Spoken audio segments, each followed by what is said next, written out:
Katanya, pendidikan itu hak semua orang. Tapi kenapa ada anak yang belajar pakai tablet, sementara yang lain masih rebutan buku paket?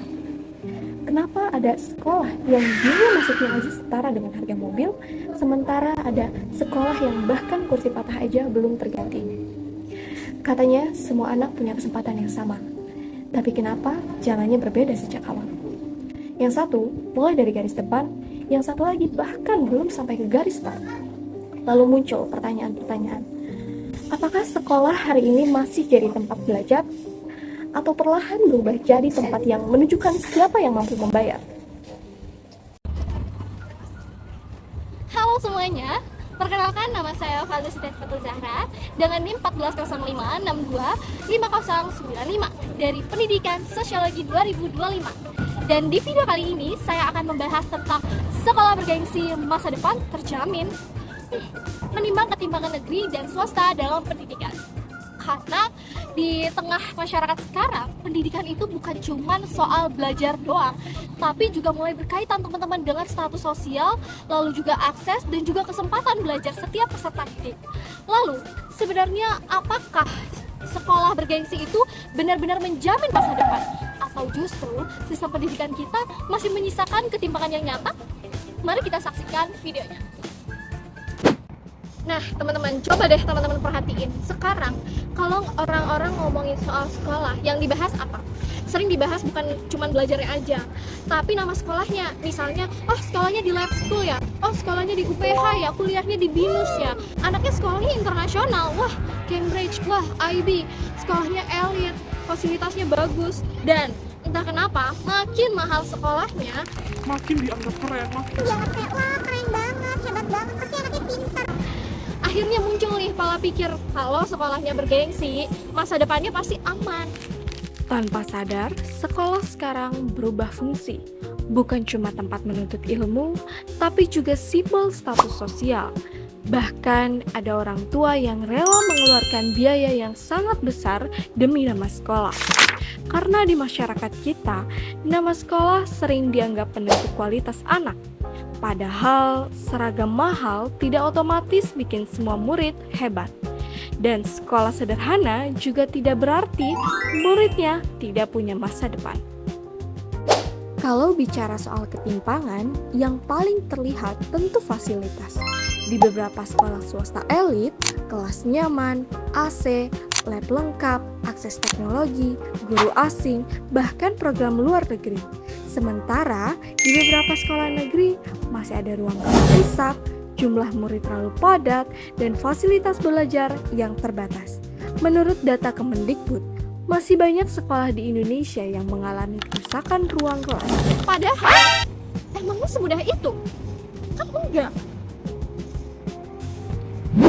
Oke teman-teman, jadi perbedaannya itu sebenarnya bukan cuma di fasilitas aja ya. Di sekolah elit itu biasanya murid sering punya akses ke kelas tambahan, terus juga mentoring, terus public speaking, lalu juga persiapan mereka buat kuliah ke luar negeri, lalu juga persiapan mereka dalam berbahasa. Sementara kalau di sekolah biasa aja, kadang guru aja tuh masih kurang banget gitu buat fokus ke setiap muridnya, bagaimana perkembangan peserta didik di setiap muridnya, karena setiap kelas aja tuh muridnya banyak kalau di sekolah negeri ya. Jadi kalau hasil akhirnya berbeda, apakah itu murni soal kepintaran atau karena akses belajarnya emang beda gitu sejak awal?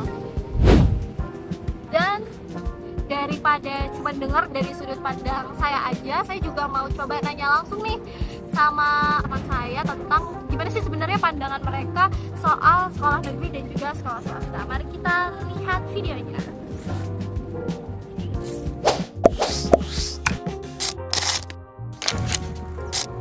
Kalau menurut saya sih nama sekolah itu pasti berpengaruh ya, karena kan dari kayak orang tua itu nanti bilang ke anaknya, terus teman-temannya bilang ke orang itu sekolah ini bagus, sekolah ini bagus. Orang itu pasti secara nggak langsung bakal punya ketertarikan mau masuk ke sekolah itu. Terus juga nama sekolah itu di mata HR itu kan apa ya, berpengaruh lah. Jadi oh kamu dari sekolah ini ya udah masuk, oh kamu dari sekolah sana kayaknya nggak dulu deh, sekolah kamu agak gimana gitu. Betul.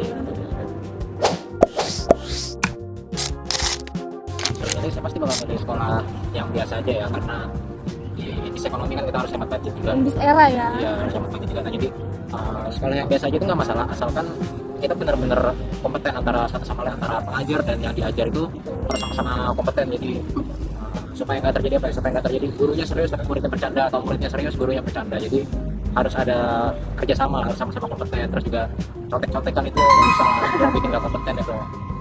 Oke, terima kasih ya Zaki. Nah teman-teman, kelihatan kan tadi kalau banyak orang juga sebenarnya sadar bahwa pendidikan itu bukan cuma soal belajar aja, tapi juga soal akses dan juga kesempatan. Karena pada akhirnya nggak semua siswa itu memulai perjalanan dari titik yang sama, teman-teman. Bayangin deh, ada 2 siswa, yang satu habis sekolah lanjut bimbel, lalu kursus IELTS, punya laptop pribadi, dan internet stabil. Yang satu lagi habis sekolah, bantu orang tua, lalu coba ataupun harus cari sinyal dulu buat ngerjain tugas. Tapi nanti mereka tetap bersaing di UTBK yang sama. Mereka dibandingkan dengan standar yang sama. Nah, di titik itu, apakah sistem pendidikan kita benar-benar adil? Dan ini bukan asumsi. Menurut hasil PISA 2022, kemampuan membaca, matematika, dan sains di Indonesia masih berada di bawah rata-rata OECD. Data BPS juga menunjukkan bahwa kondisi ekonomi keluarga sangat mempengaruhi akses pendidikan anak. Artinya, semakin tinggi kondisi ekonomi keluarga, semakin besar peluang anak mendapatkan pendidikan berkualitas. Nah, tapi tunggu dulu, ini bukan berarti sekolah negeri itu jelek ya.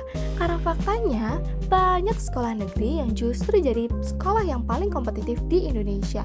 Misalnya, SMA Negeri 8 Jakarta, SMA Negeri 78 Jakarta, SMA Negeri 3 Jakarta, dan SMA Negeri lainnya yang ada di Indonesia.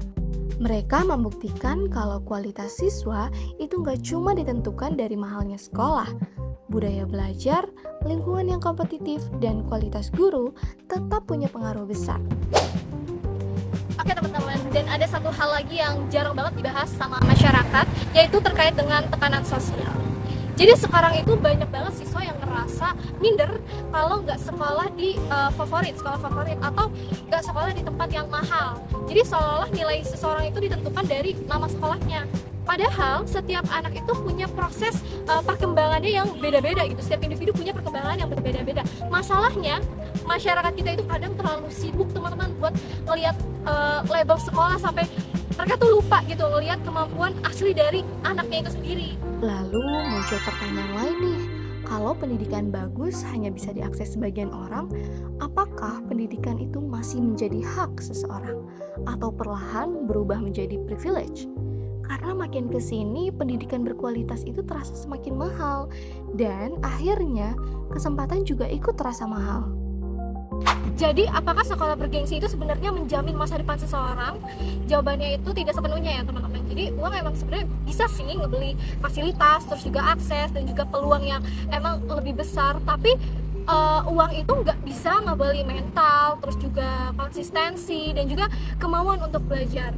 Nah, namun di saat yang sama juga kita nggak boleh menutup mata karena ketimpangan pendidikan itu emang nyata sebenarnya. Dan kalau akses pendidikan terbaik itu cuma bisa dijangkau oleh sebagian orang aja, maka yang perlu dipertanyakan itu bukan cuma kualitas sekolahnya aja, tapi sebenarnya apakah sistem pendidikan kita itu udah benar-benar adil?